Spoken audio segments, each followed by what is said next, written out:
Hey everyone, welcome back. I know many of you have been holding for years.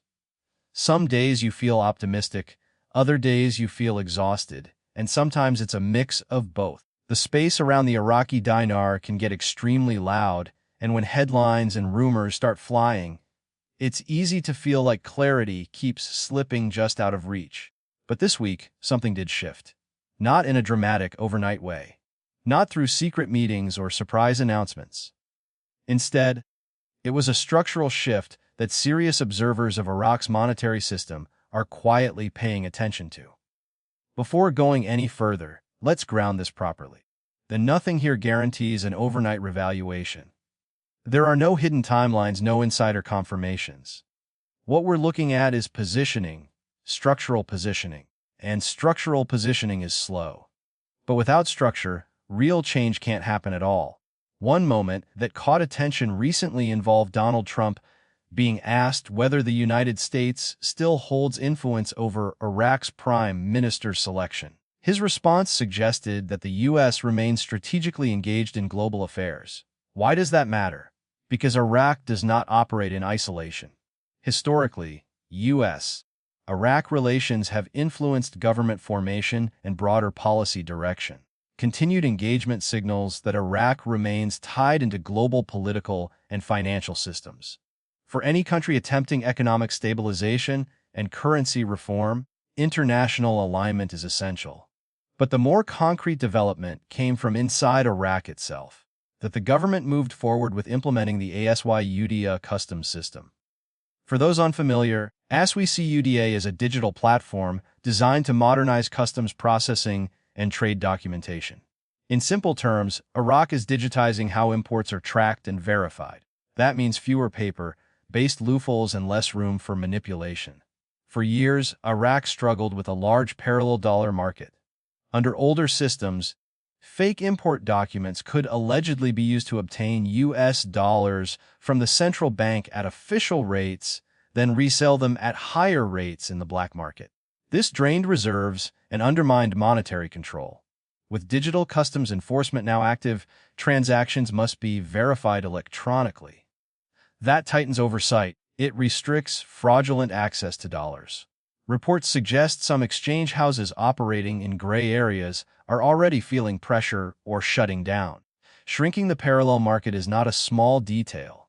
No country can successfully reform its currency while a black market dominates currency flow. Monetary reform requires control over distribution first. Iraq appears to be strengthening that control. That doesn't mean a sudden revaluation is around the corner, but it does mean structural groundwork is being reinforced. At the same time, Iraq continues pushing forward with its large-scale development road project, a major infrastructure initiative aimed at turning the country into a trade corridor linking Asia and Europe. Increased trade volume and logistics capacity could boost long-term national revenue. However, infrastructure expansion does not automatically translate into instant currency adjustment. Economic growth influences monetary policy over time, not overnight. If Iraq's GDP grows, if trade volume expands significantly, and if foreign investment increases, eventually monetary policy may need to reflect those realities. But those kinds of adjustments happen when fundamentals demand them, not because of internet speculation. There is, however, one major bottleneck: politics. Iraq is still in the process of finalizing leadership positions. Government formation remains incomplete. Major policy shifts, especially those involving currency decisions, typically require a fully seated and functional government. Until that happens, structural improvements may continue, but final decisions remain paused. Some commentators, including Pimpy, have reiterated their belief that the Iraqi dinar could appreciate long-term, while also emphasizing realistic expectations. That's an important distinction. Long-term structural development is different from short-term hype. Currency reform is tied to economic data, political stability, and international coordination.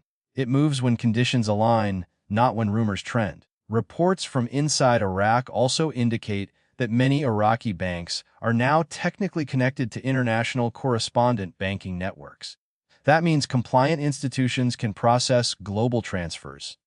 From an infrastructure standpoint, that's meaningful progress. But technical readiness does not equal immediate foreign exchange activation. It simply means the system has the plumbing in place. So where does this leave us? What changed is the acceleration of digital enforcement and tighter monetary oversight.